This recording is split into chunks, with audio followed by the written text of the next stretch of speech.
মহা আব্রাহাম হারান দেশে বাস করত। ঈশ্বর বললেন, আব্রাহাম, আমি চাই তুমি হারান ছেড়ে অন্য কোথাও যাও। কিন্তু ঈশ্বর আব্রাহামকে কোথায় যেতে হবে তা বলেননি। ঈশ্বর বললেন, আমাকে বিশ্বাস করো। ঈশ্বর বললেন, তুমি এই দেশ ছাড়ো, আমি তোমার বংশকে এক মহান দেশ দেব। তা কিভাবে সম্ভব? আব্রাহাম ভাবতে লাগল। তার স্ত্রী সারার অনেক বয়স হয়েছিল, তাই সে সন্তানের জন্ম দিতে অক্ষম ছিল। কিন্তু ঈশ্বর বললেন, আমাকে বিশ্বাস করো। ঈশ্বর বললেন, যেখানে যেতে বলছি সেখানে যাও, এবং আকাশের তারাদের থেকেও তোমার বংশধরের সংখ্যা বেশি হবে।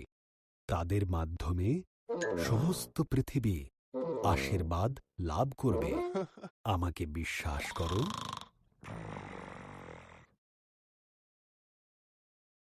আর তাই আব্রাহাম ঈশ্বরের প্রতি বিশ্বাস রাখল।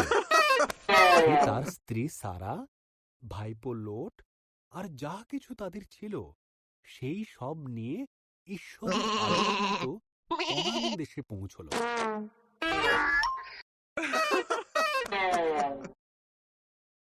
এখানে পৌঁছে আব্রাহাম সিকিম প্রদেশে বসবাস শুরু করল। এখানে ঈশ্বর তাকে দেখা দিলেন। তিনি বললেন, এই ভূমি আমি তোমাকে আর তোমার সন্তানদের দেব। আব্রাহাম সেখানে ঈশ্বরের নামে এক পবিত্র বেদি তৈরি করল।